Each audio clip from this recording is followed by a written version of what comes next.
Hey everybody, welcome to the lesson here at THSS Technology.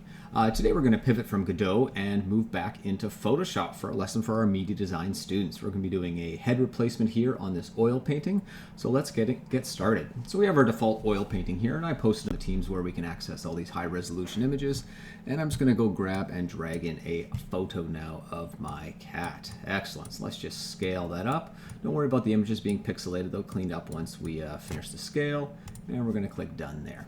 Excellent. Now I'm going to turn off the cat layer real quick. I'm going to go back to our oil painting layer. And our first major step is we are going to remove the head here. All right, so we're going to go to the selection brush tool right up here. And just remember Alt right click and moving the mouse left and right, we will scale the brushes. So that's Alt right click left and right. Up and down, we'll raise and lower the hardness. Okay, so let's just put this about that size there. And we're going to do a quick little paint of his head. Doesn't need to be perfect. And then we're going to go to Edit, Content Aware Fill. Okay. Now when you do Content Aware Fill, it's going to change our screen here. You're going to have some green painted, and we're going to unpaint all the areas that we don't want it to select from. So let's get rid of these epaulets here and clean everything up. So we just have a background that it is sampling from. And that's looking pretty good. So we got a good blend job right there. And it doesn't really matter. We can output to new layer, but I'm just going to do this to current layer for this one because I'm not going to need to go back to the original. So we're going to click OK.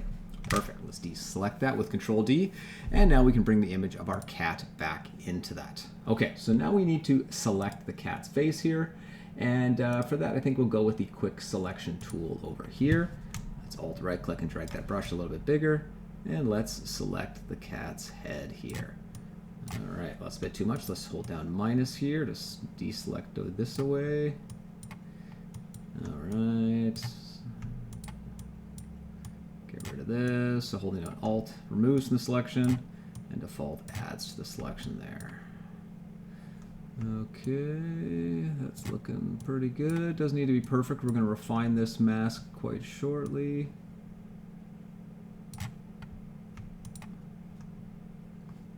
Alright, scale a little bit smaller there.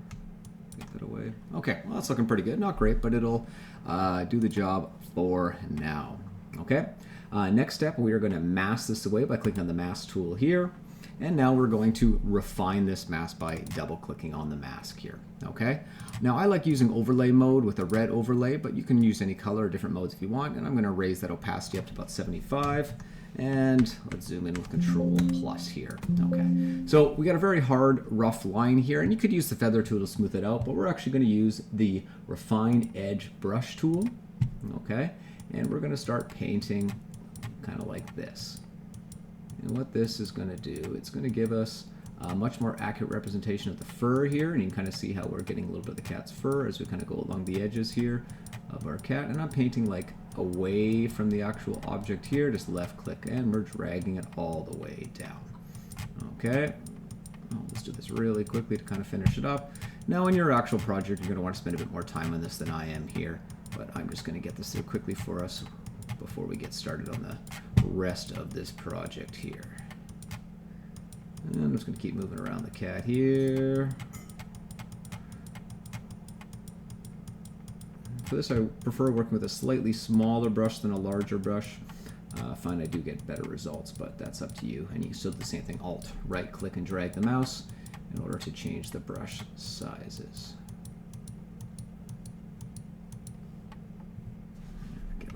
There.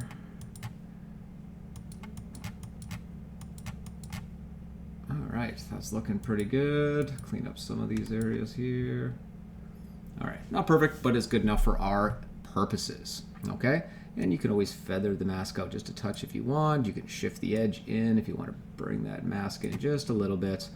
And then we're just going to change our output settings, and we're going to output to a layer mask, which is what we're currently on.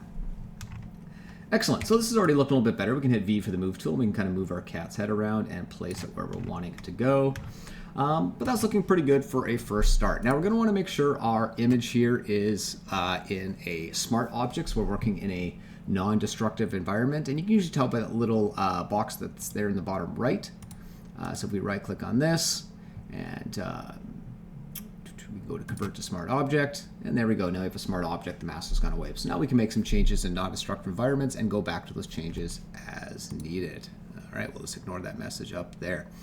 Okay, so the first thing we're going to do is we're going to put on an unsharp mask. So we're going to go to Filter, Sharpen, and we're going to unsharp the mask here. And this is going to highlight some more of the details. When we add our oil painting filter, we can really see a little bit more here. So let's see, we'll put the 100 for the amount, 3 for the radius, and all the way down for the threshold, okay? And you can play around with some of these numbers to see how you like it, but you turn it on and off, you can see there it really makes the details pop in the cat's face. So we're going to click OK there. And because we're working in smart objects here, you can see we can turn our smart filters on and off here, such as the unsharped mask. Okay, perfect. Next, we're going to go to Filter, Stylize, and we're going to go to Oil Paint. Okay. Once again, there's no magic number here for any of this. You can just adjust these up and down, and you can see the results there in real time, what it's kind of looking like. So every picture will be a little bit different. You just kind of work with whatever you think looks good for yours. And let's bring the personal detail. No, actually it was okay at 4. All right, liking that, and we're going to click OK. So now we do have an oil paint style look, and you can kind of see when we zoom in here some of the effects we're getting from that. Next thing we're going to do is we're going to add a little bit of noise to this painting. Okay, so we're going to go to Filter, Noise, and let's add some noise here. Once again, you can adjust this up and down depending on how much noise you want to add.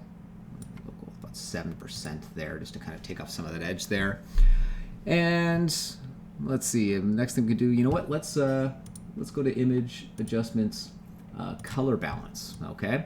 So we want to bring in a little more of the background colors and the surrounding paintings into our cat head here, and I notice there's a lot more reds and yellows.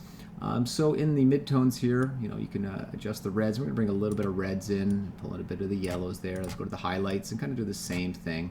Just, you know, play with the sliders until you get kind of a look that you're happy with.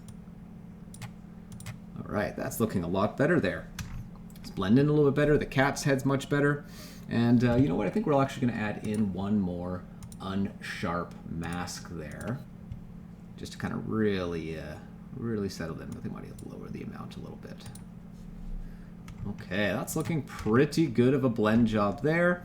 I'm actually pretty happy with it. The last thing you can add, and this is, you know, optional if you want, is you'll notice in some of the original painting we got these cracks and stuff like that and scratches up here from the original canvas. We can try and emulate that in our cat here.